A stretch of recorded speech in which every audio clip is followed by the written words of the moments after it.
நான் இன்றைக்கு கட்டளையை மீறி ராஜாவினிடத்தில் பிரவேசிப்பேன். நான் செத்தாலும் அங்க என்ன பேச்சு கேட்கல, அங்க என்ன பேச்சு? கெத்தான சவால் விட்ட பேச்சு. அப்பாவுக்கு என்ன பேச்சு தான் தேவை?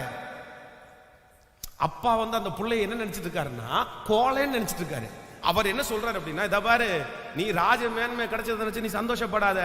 இந்த காலத்தில் நீ மௌனமா இருந்தால் யூதருக்கு சகாயமும் ரட்சிப்பும் வேறு ஒரு இடத்திலிருந்து வரும். நீயும் உன் தகப்பன் வீட்டாரும் அழிந்து போவீர்கள். நீ தான் கஷ்டப்படுவ. இந்த காரியத்தை செய்கிறதற்காக ஒருவேளை உனக்கு ராஜ மேன்மை கிடைத்திருக்கலாமே அப்படின்னு. அப்பாவுக்கு இப்ப தேவை என்னன்னா தைரியம் உள்ள பொண்ணு தான் தேவை. அப்போ அப்பாட்ட என்ன பேசுறாங்க அப்படின்னா, இதை பாருங்கப்பா, உங்க ரத்தம் தானே, நான் ஒன்னும் கோலைன்னு நினைக்காதீங்க. இவ்விதமாய் சட்டத்தை மீறி ராஜாவினிடத்திற்கு பிரவேசிப்பேன். நான் செத்தாலும் சாகுறேன். அப்பாவுக்கு எப்படி இருக்கும்?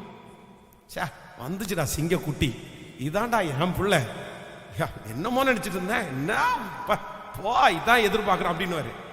இது ராஜாட்ட போனா நடக்குமா? போ இயேசுவின் நாமத்துல அந்த பக்கம் போ வந்துட்டா. ஆனா ராஜா இடத்துல போகும்போது அப்படி இல்லை. அவன் வெளியே அந்த முற்றத்துல நிற்கும் போது இப்ப ராஜா செங்கோலை காண்பிக்கிறாரு. சரி வாப்பா, நீ யாரா இருந்தாலும். உடனே எஸ்தர் சொன்ன அவன் சொன்னா, நீ ராஜ்யத்தினுடைய பாதியை கேட்டாலும் நான் உனக்கு தருவேன். நம்மளா இருந்தா என்ன பண்ணிடுவோம்? பா அடிச்சுடா லக்கி, ராஜாவுடைய இறுதியை நம்ம பக்கமா திரும்பிருச்சு, போற்ற வேண்டியதான், ஒரே போடு. ஆமான் இருக்கான்ல, அவன் கழுத்தை எடுத்து கொடுத்துருங்கன்னு இருப்பான். நம்ம போட்டு டப்புன்னு உடைச்சிருவோம். நமக்கு வாய்ப்பு கிடைச்சிருச்சு, அவ்வளவுதான், நம்ம பேசிடுவோம். ஆனா அவங்க என்ன பண்றாங்கன்னா, இல்ல நான் ஒரு விருந்து பண்றேன், அதுக்காக உங்களை கூப்பிடுறதுக்கு தான், நான் பழி வாங்குறதுக்கு கூப்பிட வரல, விருந்துக்கு கூப்பிடுறேன். என்ன ஞானமான பேச்சு பாருங்க. உடனே ராஜா சொல்றாரு, என்னம்மா நான் உனக்கு தரலான்னு நினைச்சா நீ எனக்கு தரணும்னு நினைக்கிற? என்ன ஒரு பொண்ணு, அப்பாட்டையும் நல்ல பேர் வாங்கிட்டாங்க, கேட்கல, இப்ப ராஜாட்டையும் நல்ல பேர் வாங்கியாச்சு, அப்புறம் கத்தரிடத்துலயும் நல்ல பேர் வாங்கியாச்சு. ஆமேன்னு சொல்லுங்கள். அப்போ நம்முடைய பேச்சு ரொம்ப அவசியம்.